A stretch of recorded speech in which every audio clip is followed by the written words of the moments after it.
And we are back with the third segment of the GSMC Basketball Podcast, presented by the GSMC Sports Network. And in this third segment, I'm just going to be looking at an article that says that Draymond and Steph seem to be very excited about the offseason moves that the Warriors made. So I'm just going to go ahead and talk about, my opinions on those offseason moves, whether or not they were hit, whether or not they were miss, things like that. And meanwhile, the France and Germany game is still going on. It's getting very chippy here late in this game, and, it's very, very close. Like, the refs, they're really, they're trying to figure out, whether or not they made the right call. They're stopping a lot, just to, do reviews. They've stopped twice already just to review a play and go back to the instant replay. They really don't want to screw this up. So, I'm just going to keep this game in mind. Right now, the score is 69-63 in favor of France. And, I'm just going to go ahead and continue on with this segment where, we talk about the Warriors and their recent moves in the offseason. Now, according to Kendra Andrews, from ESPN, Steph Curry and Draymond Green are, quote, excited about the moves the Warriors made this offseason. Now, just a little reminder, the Warriors, they added Buddy Hield, Kyle Anderson, and DeAnthony Melton after they lost Klay Thompson to the Dallas Mavericks. That was really a big blow for the Golden State Warriors, losing Klay Thompson. Now, a lot of people, they might argue that it wasn't that big of a blow, given how Klay Thompson has been lackluster in the regular season, as well as the internet meme, that he went 0 for 10 in an elimination game.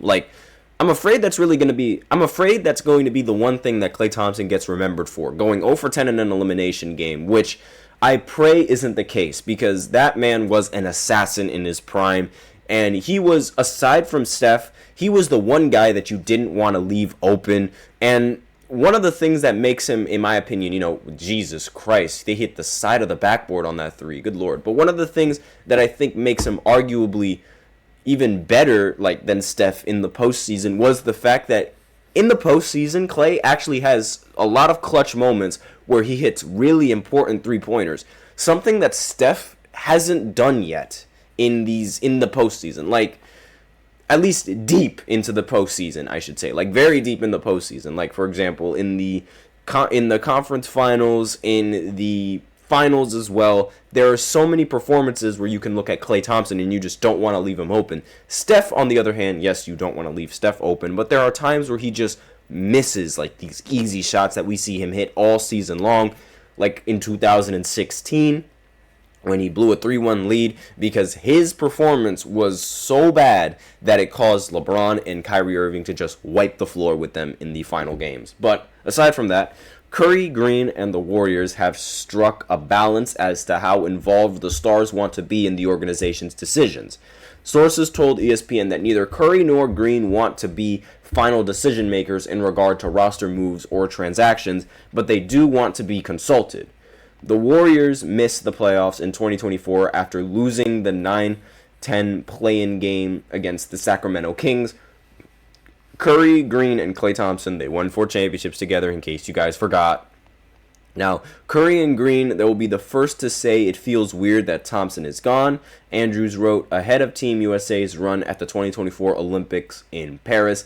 Curry told Andscape he hasn't figured out the emotions yet, while Green told ESPN's Cassidy Hubbarth during Summer League that he has been suppressing my emotions. That was the quote that he said. However, both stars say they are excited about the moves Golden State has made so far this summer, sources said.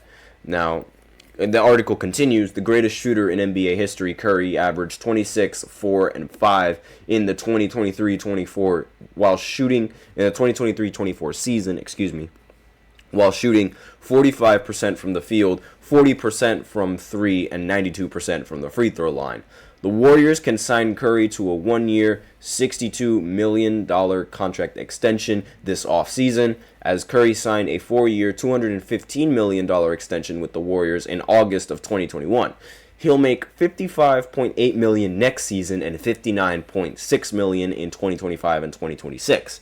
And a future Hall of Famer, Curry is currently set to become an unrestricted free agent in the offseason of 2026. And if you guys remember from what I've said in previous podcasts, Steph Curry said it himself, it would be very difficult to play on the Warriors again if the Warriors are considered a bottom-feeding team. Meaning that in the year where he becomes a free agent, there is a possibility that he decides to move to a completely new team.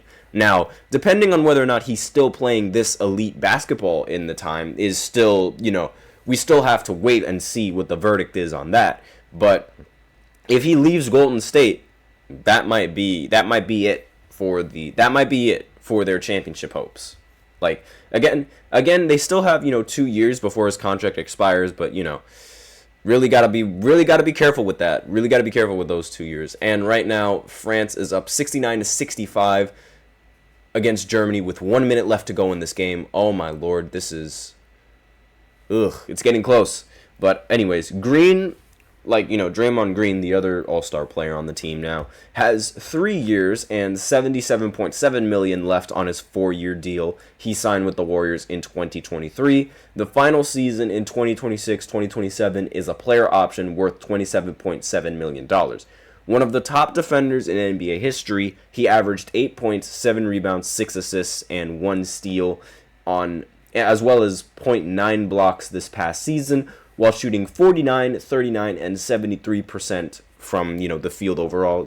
Field goal, three-point line, free throw, just in case you guys ever get confused by that. So these moves in the off-season, to complement the fact that Klay Thompson is gone, I get it. I understand why they would want to acquire Buddy Hield, because, Buddy Hield is the three-point shooter that they would lack. Arguably, you could argue that he is a better three-point shooter now than Klay Thompson is right now, but that's besides the point. I do think, however, that Klay Thompson has a much better chance of winning a title in Dallas than he would if he were to stay here. That's really the big thing with this. Ooh, look at Dirk Nowitzki in the seats right there, right next to Tony Parker. But Germany, they're really close to tying this game. The score is 68-70 in favor of France still, but they're really close to tying this game.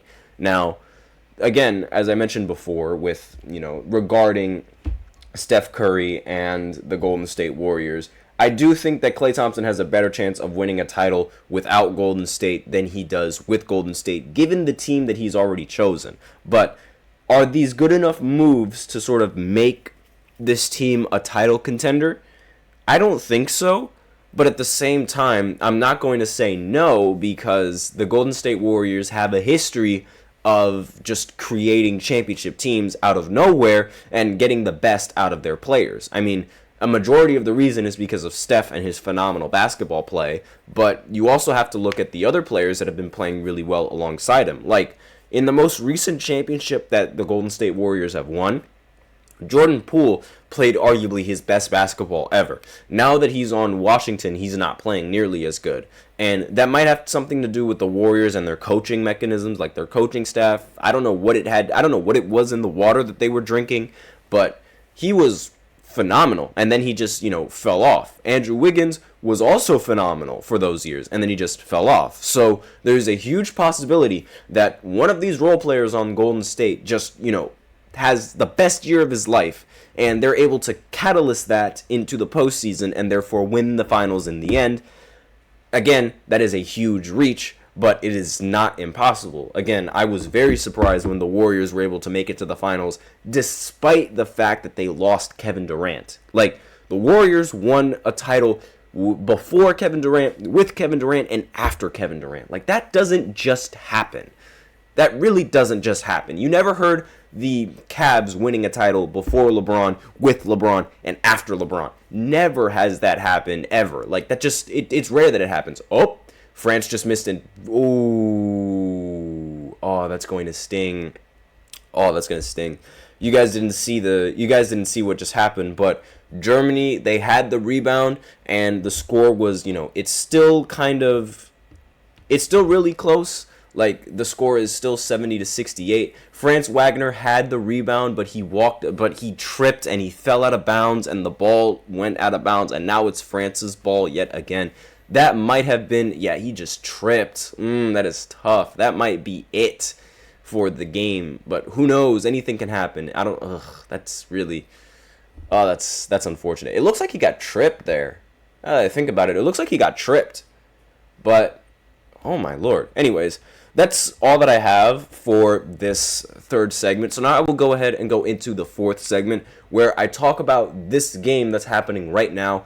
There's 12 seconds left in this game, and the score is 70-68 in favor of France. The crowd is going wild, so I'm just going to go ahead and talk a little bit about this game.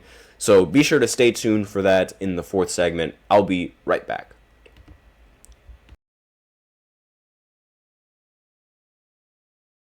For the best and latest podcasts available anywhere, go to the podcast app on your cell phone and type in GSMC to access free content-rich podcasts on health and wellness, book reviews, sports, entertainment, relationships, social media, movies, technology, finance, and even weird news. Subscribe and download the GSMC Podcast Network's family of shows, available everywhere podcasts are found.